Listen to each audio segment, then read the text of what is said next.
A number of years ago, Arizona State University came by to evaluate the value of our cash flow game. Could it really be used as a teaching tool?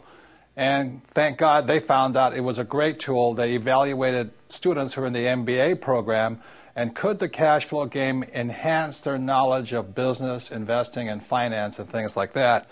So one of the things that Arizona State came up with, this is from Professor Dale, which came out in 1969, which I thought was very interesting. So I said, I didn't do well in school. And this thing here is called the cone of learning. And what they found out is people like me don't do well in school because the worst way to learn is by reading. Those of you buying my books, keep buying books though, okay? So I didn't do well in school because I'm a very poor reader. The second worst way of learning is hearing words or lecture. So kids like me in school just don't do well because I fidget a lot, I don't like lecture, and I'm a poor reader. So you can go up and it says you can watch a movie, watching a demonstration and all this, and this is all kind of passive learning. So being hyperactive and probably ADD, this is not the way I learn. So the reason I like games and the reason the cash flow game is a valuable teaching tool is when you go to active. Now, the best way to learn is do the real thing. For instance, if you want to invest in real estate, the best thing you can do is go do it. If you want to play the stock market, you got to do it.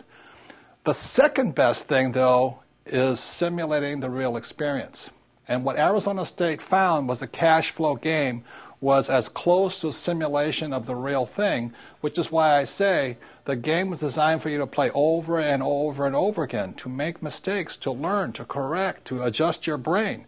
So that's why I love games, and I'm really glad to find out way back in 1969, Professor Dale found out the same thing I already knew, that by playing games and having fun is one of the best ways you can learn. So even if you didn't do well in school or not, just by playing the game, you get smarter and smarter, you learn the vocabulary, learn how numbers work and all this.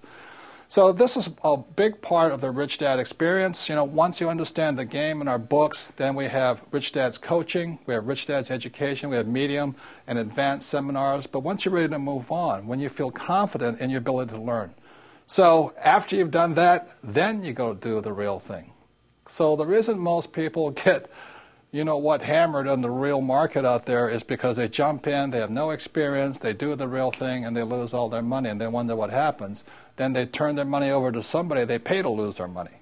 Because most financial advisors are not really advisors, they're really salespeople. As I always said, they're called brokers, stock brokers, real estate brokers, insurance brokers.